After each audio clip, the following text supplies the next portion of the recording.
So this is the Scrutone Podcast, the podcast of the Scrutone Cafe. And our guest today is Sumantra Maitra, who is the editor of the American Conservative and also a writer and a realist in politics.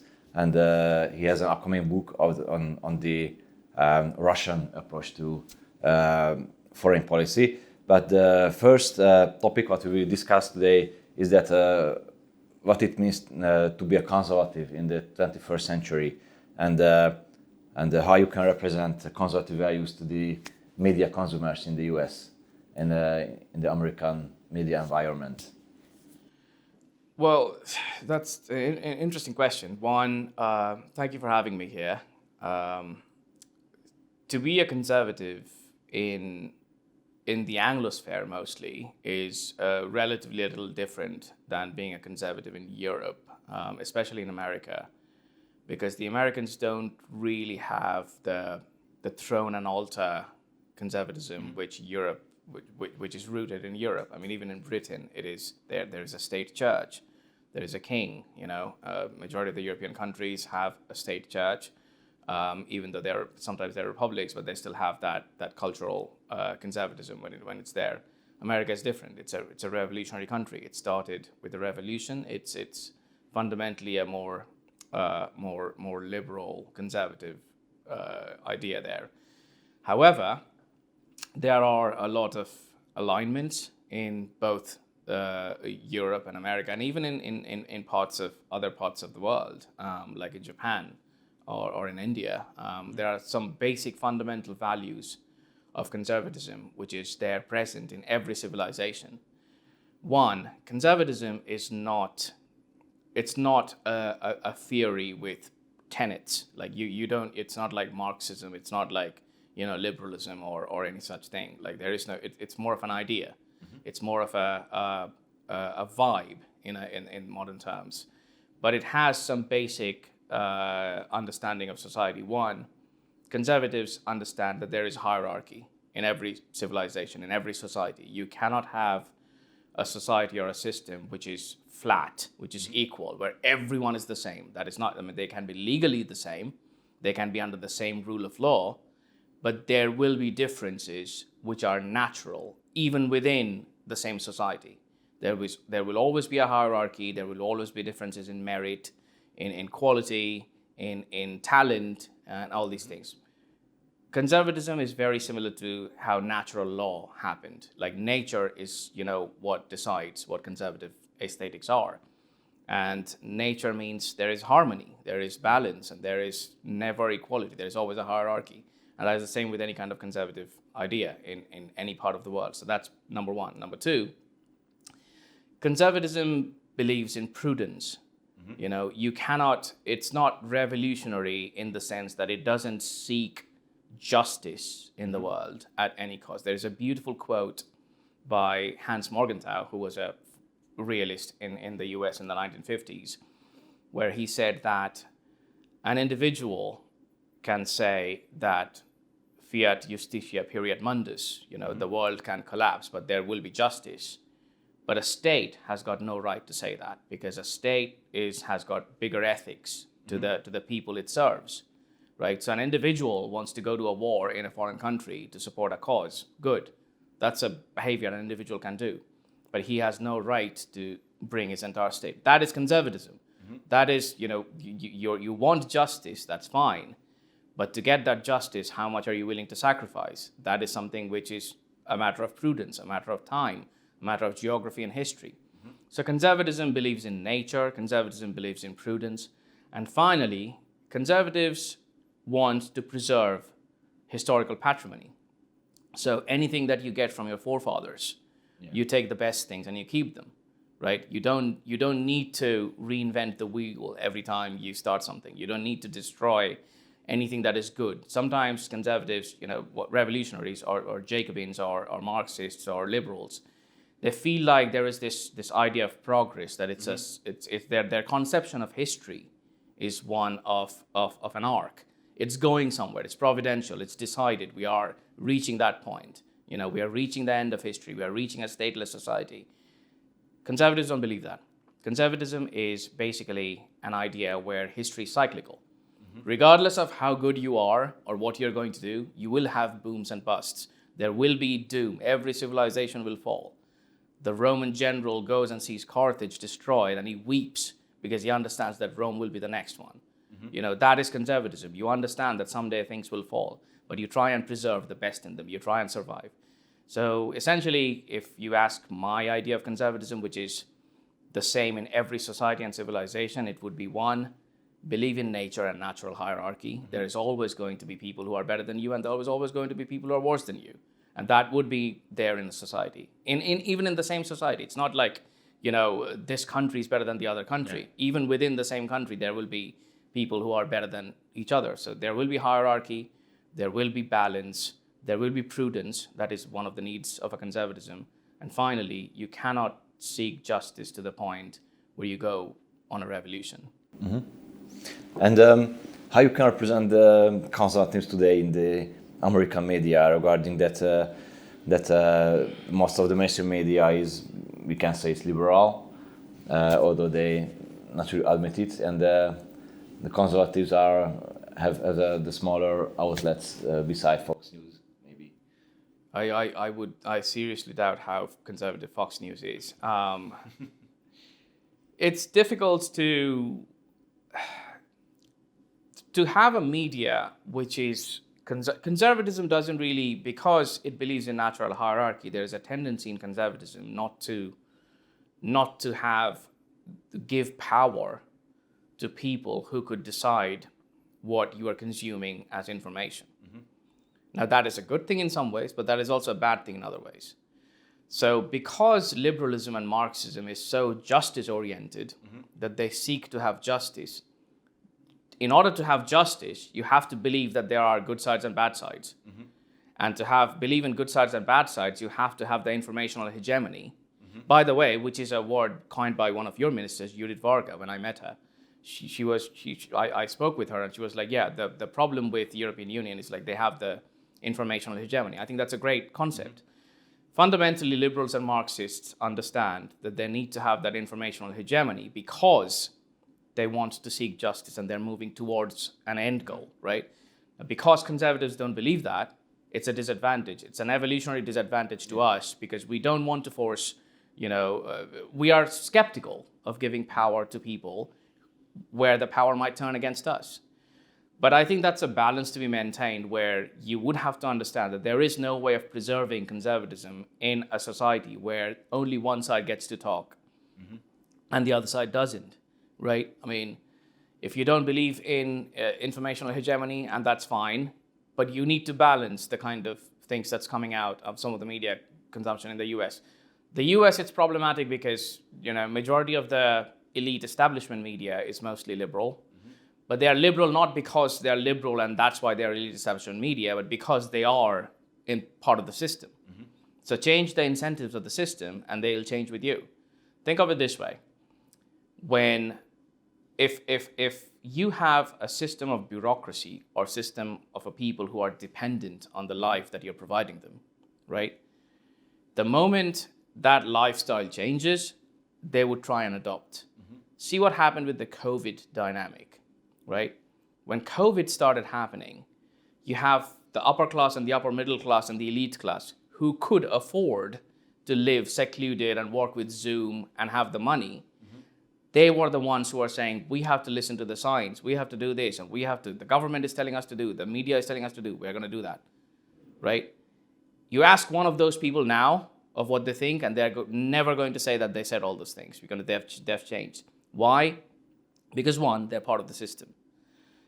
If the thing about elite is like they understand when to adopt. Mm-hmm. That's the same thing with media. If you change the incentives of the system, if they understand that there is, I wouldn't go as far as say like punishment, but there is consequence for things that they're saying, then they would change the incentive to do that. The problem with the West at this point of time is there is no consequence for doing things. Look at the foreign policy establishment, for example, it's the same thing. Mm-hmm. Like, these are the same people who supported the Iraq war, for example, and they get, they fail up.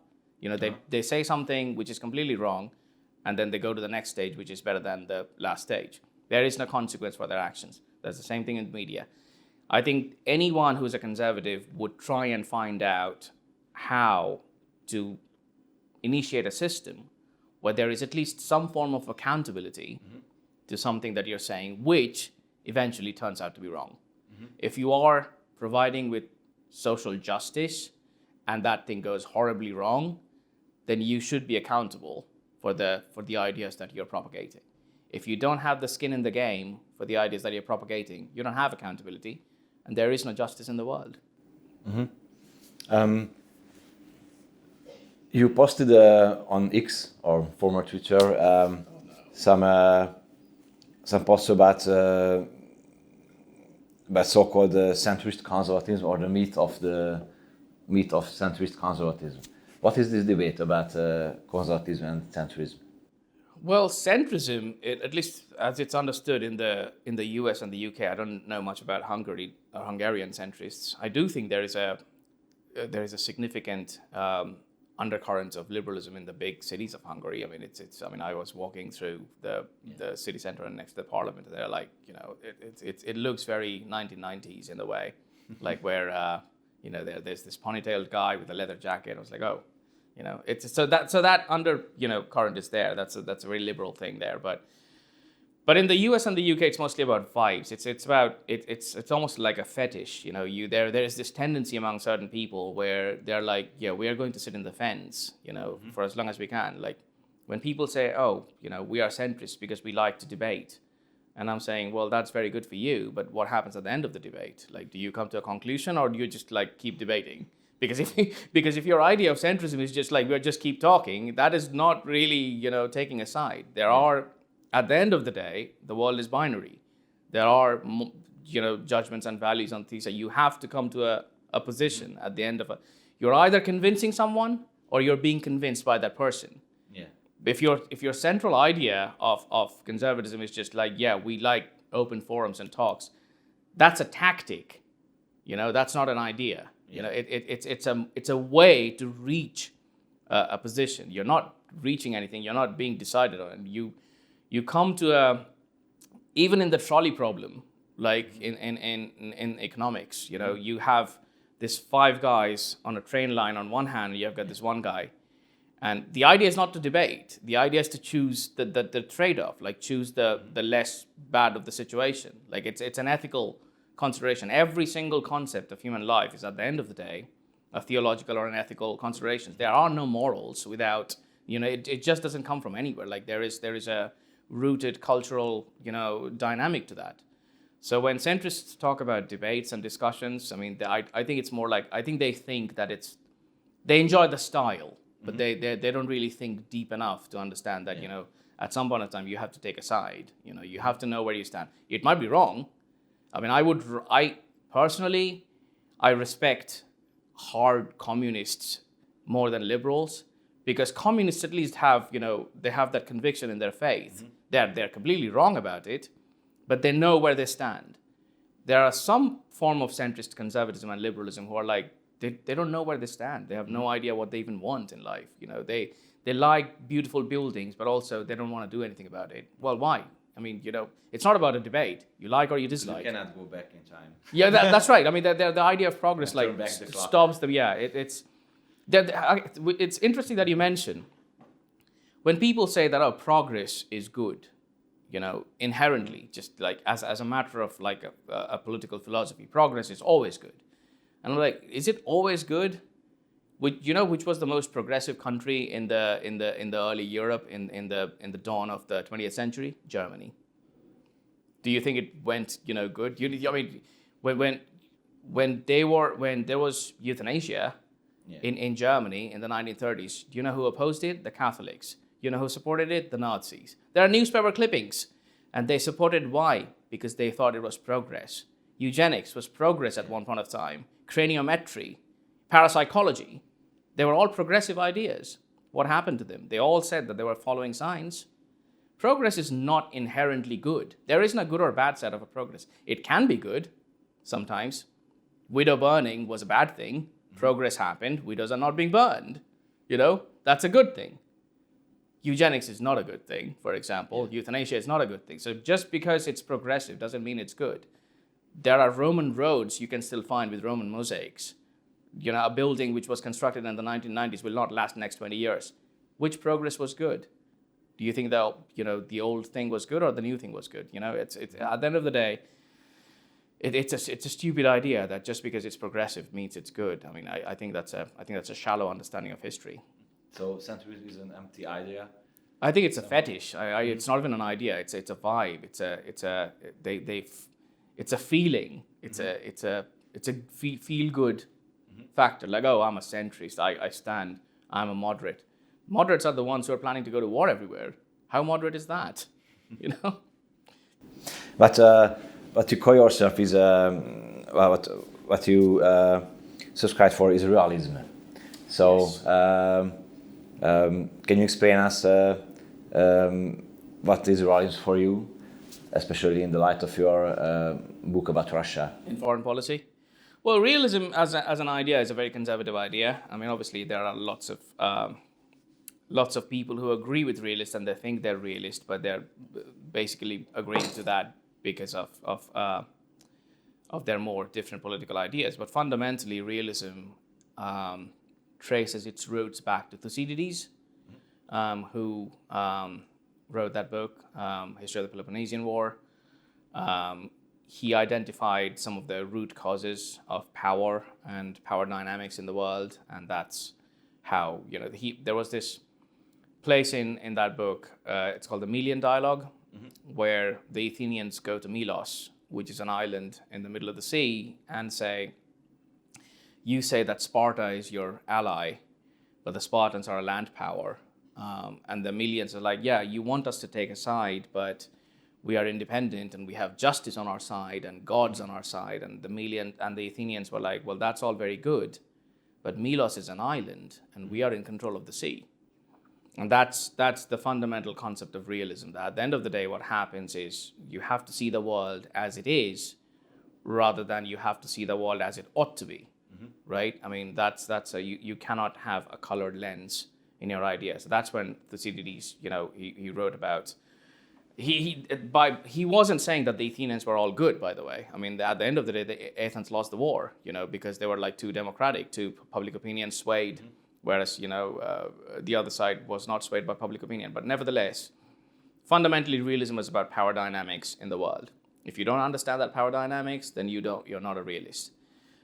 In foreign policy, that obviously evolved to a lot more different ideas and theories and concepts. So, basically, the three basic points of foreign policy realism would be like, at the end of the day, great powers are the biggest actors in the world. If you're not a great power, that doesn't mean that you cannot survive, but you have to be smart about it and you have to understand which is good for your benefit. Number two, balance of power is always good compared to revolutionary wars, or you don't try and change societies that you don't think might change. History and geography matters a lot. And number three, overstretch. Internal dynamics, implosion of economy are the chief causes of great powers to collapse or empires to collapse. Wars, yes, First World War, Second World War, big wars always happen, but that is not the main cause of collapse of great powers. The main cause of collapse is internal dynamics, economy, implosion, overstretch. The British Empire is a classic example. Rome, obviously, America. There are chances of turning back the ship, but these are the kind of things that one needs to think about. So that's foreign policy realism is all about. And there are big debates inside the Republican Party today about the Ukrainian war. What do you think on the Ukrainian war? Is it good to be for America being involved or not? And what will happen? This is something which I will speak purely from a personal perspective. I'm not taking any official position, but I don't think the continuation of the war in Ukraine is good for either America or Europe or Russia. It's a meaningless conflict. I wrote a research paper which I finished in October. The war started in February, and research papers take 6 months to publish, so it got published in April, but which is unfortunate timing. But I fundamentally said that one of the things that Ukraine could do before the war was to be like Austria after the Second World War. Have good trade relations with both Russia and European Union, have a neutral country, make Kiev the next Vienna, where people from both sides can come and meet, spies can come and talk, a neutral, neutrality is something that people underestimate, but it's actually really good policy if you can manage to do that, and especially if you're geographically in a position where you can do that, like Switzerland or Austria or Ukraine. Obviously that ship has, sunk. That is not going to happen. One cannot expect the Ukrainians to obviously be neutral after what happened, and their war consolidates the nationalism in a country anyway. Even some of the Russian-speaking people on the east of Ukraine are now like anti-Russians because they've seen. So it's a more complicated scenario. In US, there is obviously within the conservatives there are divisions between the realists on one hand and the more liberal conservatives on the other. I fall on the realist side of the spectrum. I don't think the war in the Ukraine benefits the US. There is an argument to be made that the US is spending 1% of its GDP, and it's decimating the Russian army. But the other side of the argument is at what cost? I mean, one, if Ukraine is also being decimated, it's a country of 37 million people with 9 million people already left. All the men are dying. It's going to be a country of widows. What is the point of having a rump society when we are the ones who are going to continue funding their pensions and their government, right? So that is not happening. The second, I don't think there is any incentive for America to focus too much on a local war in Europe, especially given Russian performance. Threat is intention plus capability, as I always say. I've said this thing before and I'll say it again. If I want to be James Bond, that is intention. Whether I can be James Bond is capability, right? The Russians can want to be, they can desire to be the hegemonic power in Europe. Whether they have capability to do that is a different question altogether. If you see the combined GDP of Europe, that's 18 trillion compared to Russia's 1.8. That's 10 times. The combined population is around 500 million people to Russia's 140 million. It's 5 times. So Europe can, if it wants to, balance Russia or figure out a compromise where there is no war. Ukraine is neutralized in a way, and the Europeans and Russians have kind of like a negative understanding of peace, but nevertheless a peace. It might not be ideal, but it would at least be an equilibrium. I think the realist conservatives would always seek balance of power and equilibrium instead of confrontation. I think that's where I fall. And also, basically, one of the reasons why Europe doesn't, pull its resources when it comes to the defense is because they know that America is going to be there when the fire breaks.